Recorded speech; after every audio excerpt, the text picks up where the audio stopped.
I'm Craig Murray. I'm a journalist and a human rights campaigner, and I'm standing here in Blackburn for George Galloway's Workers' Party, primarily to oppose the genocide in Gaza and specifically to stand against the Labour Party's effective support for the genocide, uh, but also to stand against the shift of the Labour Party under Keir Starmer until it's actually to the right of the Conservative Party, and to give left-wing people a choice to vote for. Look, the Conservatives under Rishi Sunak have been actively supporting this. Surely, by standing against Starmer and the Labour Party, you're just helping them. I don't think so. I mean, it looks like there's almost certainly going to be a Labour government in power. I personally don't think a government by Starmer will be any better than a government by Sunak. I think it would be very much all of the same. The two parties are both Conservative parties, and anybody who's been watching the debates between Sunak and Starmer will have been seeing Starmer attack Sunak from the right, not from the left. He's been saying that Labour would be tougher on immigration. Labour would also like to send asylum seekers to Africa on aeroplanes. Labour would increase defence spending by more. Labour would cut public spending by more and impose more austerity. It's a race to the bottom of right-wing populism, and they're both right-wing populist parties. So I absolutely don't care whether Sunak or Starmer is in power. I think Sunak is probably a little less dangerous to civil liberties than Starmer is. Okay, so what about other policies? Because when people vote in a general election, Craig, they're not just voting for Palestine, are they? They want to vote for conditions and policies that are going to actually make things better here in Britain. Yeah, that's absolutely true. And I think we're really pretty well the only party that has any policies that will make anything better in any way for anybody who isn't a billionaire. We want to bring in a properly left-wing agenda, and that involves making the stinking rich pay a bit more tax, which everyone seems terribly averse to. But in a country where here even in this little town of Blackburn here, well, big town, almost a city, we have a number of billionaires live here, and every day there are scores of people lining up for food banks to be able to feed their children. That's just wrong. We want to see proper taxation, which is aimed at redistribution of wealth as an actual objective. We want to see fundamental changes to the way the system of the economy works, whereby concentration of capital favors those who already have capital, whereby the way to get housing is to have a bit of capital already, to leverage that, to get more and more capital, purchase more and more properties, until landlordism has become a plague across the entire country. And people who don't have capital and can't put down a deposit for a mortgage end up paying far more in rent than they would if they had to pay a mortgage on the property. So they never get to own anything, and capital gets more and more and more concentrated. And that's only in one sector of the economy how it works. It's effectively the same thing in all sectors. We want to nationalize the utilities, nationalize water, nationalize gas and electricity, nationalize the railways again, because the profiteering that's going on and the stripping of tens of billions, in fact, indeed hundreds of billions in total of pounds of profit for shareholders out of our utilities, while very little has been put back in investment and we are filling our rivers with sewage, ought to be a national disgrace. We've reached the stage where the extreme extension of late capitalism we've reached now has become totally dysfunctional and just doesn't work for the majority of the population. And we're the only party that is trying to actually do something about that. Yes, but where are you going to get the money from? You say from the super rich, and these are all like pipe dreams. I mean, surely the government, with this massive national debt, just simply cannot afford to do this kind of thing. We haven't got the money to go and purchase all these utilities back again. And even so, how are you going to, to shift ownership of masses of property. This is something. It sounds to me like you're not taking on the Tories so much as taking on the entire financial system single-handed. Yep, I think that sounds a very fair description, and that's what has to be done, because unfortunately we live in a HELOC society that for the vast majority of people simply doesn't work. And who talked about paying compensation when we nationalised the industry? Certainly all the dividends that shareholders have been taken off have to be deducted from the value of any compensation that they get. And, if we want to find money to bomb Libya, or if we want to find £100 billion to give to try to spark a nuclear war in Ukraine, that money's found very easily. And it's found by printing it, which, of course, is how the government ends up with this massive national debt of which you talk. And it's simply innumerable. It's ludicrous to compare the finances of a government which can produce a fiat currency and which was able to produce pretty well $1 trillion in quantitative easing to help the banks by simply creating new currency when it wanted to help bankers. The idea that can't be done to help the NHS or to abolish tuition fees or to free social care. Of course it can.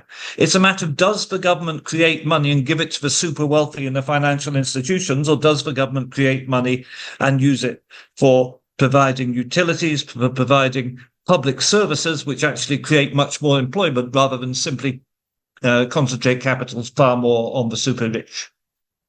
I think it's fair to say quite a lot of people are thinking and saying in pubs, these two parties, they're getting closer and closer. There's not much between them. I keep hearing this term, the uniparty, about Labour and Conservatives. So it is quite likely that people may be spending their votes on fringe parties this time, Craig. The only thing is, in these election debates, I haven't seen Sunak or Starmer up against George Galloway from the Workers' Party. They seem to have thought that they want to have the top 7 parties, so that's Labour and Conservative, Green, Plaid Cymru, SNP. What's the other ones? There's a couple more anyway. Of course, Reform UK. But not. They seem to have cut off the eighth biggest party being George's, and we haven't really seen him at all. I wonder whether. I mean, I'm looking at it thinking this is an arbitrary amount that they've decided, only the top 7, and this means that we've not had those brilliant fiery debates that we could have had directly between Starmer and Galloway. That's absolutely true, and whatever people say about George, he's undoubtedly the best debater on the parliamentary scene at the moment. It would have been brilliant to see him in that. But of course, you're not allowed to have left-wing thoughts. Whereas Reform, who have no MPs at all, and a very poor track record of fighting elections, just like UKIP, get promoted by the BBC. They're creations of the BBC and the mainstream media, because the entire aim, all the media, is controlled either by the billionaire class or by the state, and the state is controlled by the billionaire class. And but the whole aim of Reform is that there are many people out there who understand that the two-party system doesn't work for them, who understand that there is no economic opportunity and little hope in their lives, and that the message pushed by the media and for which Reform is a vehicle is that it's not the fault of that billionaire over there, that billionaire with his £400,000 car and his £20 million house. It's not his fault that you are poor and you have nothing. It's actually the fault of that poor immigrant over there who has nothing too. That it's his fault that you're poor. And that's the entire point of Reform, to sidetrack the indignation people feel at the abandonment of the working class and the abandonment of ordinary people and the denigration of the middle class and their drop in social status, and blame it on people of foreign skin rather than blame it on the wealthy and the system of government created by the wealthy, which is what has actually caused poverty for the masses. You're a former ambassador. What do you make of what's Israel-Palestine? You've already mentioned or talked about, your disgust of this genocide. But as an ambassador, do you see a way out of this situation? I mean, we've been apparently this peace process in Israel and Palestine has been working itself out for, well, I'm thinking pretty much 30 years at least. The most horrific stages of it since the assassination of Yitzhak Rabin. There is no peace process. Never has been a peace process. What there is a process by which the extermination and genocide of the Palestinians, which has lasted for 76 years, comes to be accepted by the governments or by the corrupt CIA-sponsored governments of Arab states. That's what they call a peace process. It's about normalization of the apartheid state of Israel and its acceptance in international institutions and its acceptance by the political elites of its neighbors.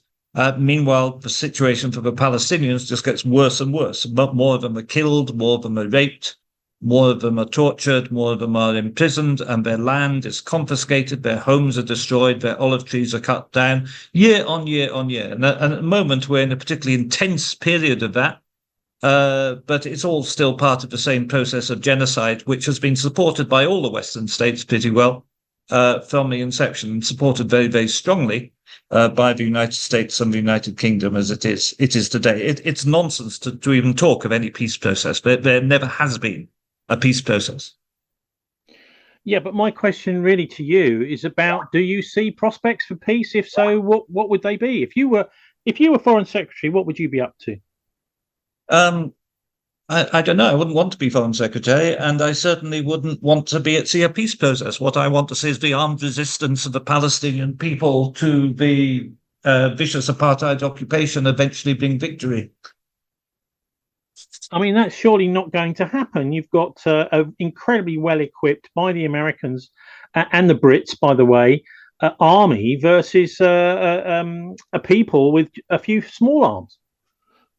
Absolutely, that's absolutely true, and that's why this is a genocide and not a war. Israel claims it's an armed conflict. I was in the courtroom at the International Court of Justice where they said this is not a genocide, it's an armed conflict. Yet any time the Palestinians shoot back, they say it's terrorism. Well, it can't both be an armed conflict and the people you are fighting cannot be guilty of terrorism if they shoot your soldiers. But, that's a oxymoron. And the ridiculous hypocrisy of the situation, the idea, and even the so-called two-state solution, which is impossible. There's not enough left of a Palestinian state for there to be a two-state solution. That's being put forward by the West involves a demilitarized Palestinian state sitting next to a massively armed Israeli state, which has proven over and over again it has a genocidal intent. But the Palestinians have not surrendered.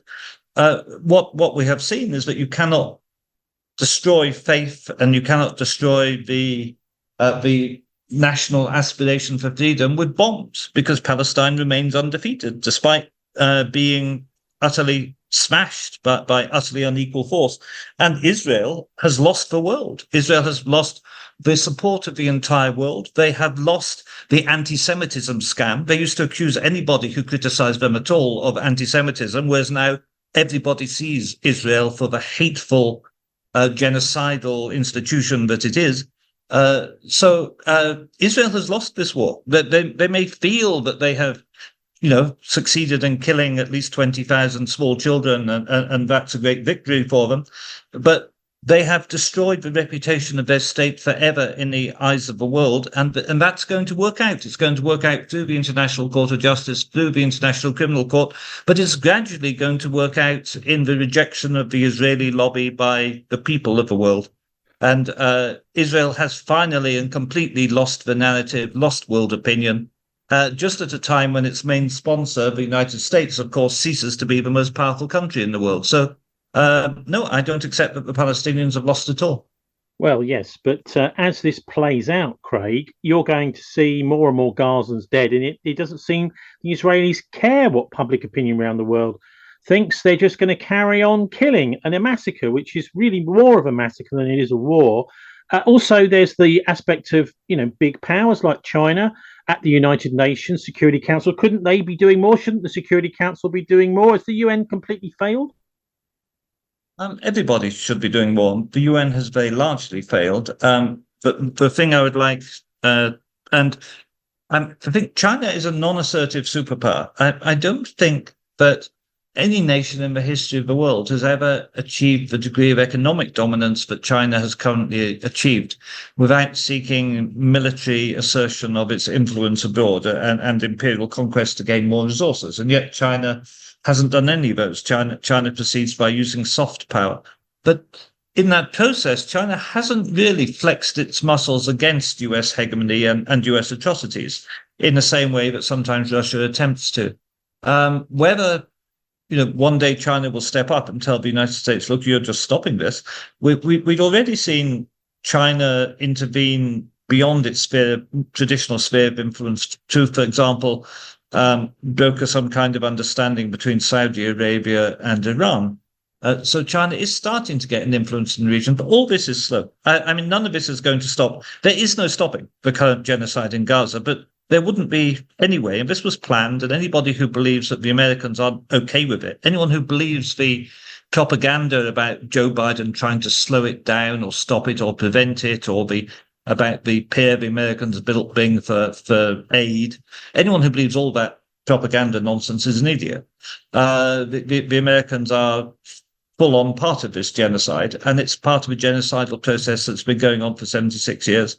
And we're not going to be able to, in the short term, stop the killing. But ultimately, Israel has lost the world narrative, has lost world support, and ultimately Israel will disappear, just like apartheid South Africa disappeared, and will become a horrible memory of a disgusting aberration in world history. What about Ukraine? We've had Boris Johnson back in 2016 saying it was the expansion of the EU which provoked the Russians to invade Ukraine.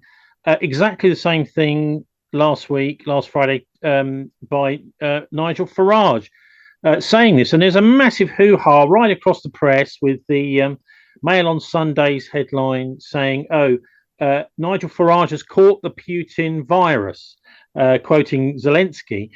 What do you make of this conflict? Because we have now started, NATO weapons and NATO intelligence targeting has been used by the Ukrainians, we're told, to hit strategic Russian sites, such as an airfield where their nuclear bombers are based, a command center in Russia, and also 3 of their nuclear ballistic missile early warning radars have been hit, apparently by the Ukrainians. But the Russians, certainly the Russian military and in the press, they're saying, well, this is NATO doing this, and maybe we should hit back. What do you make of this conflict?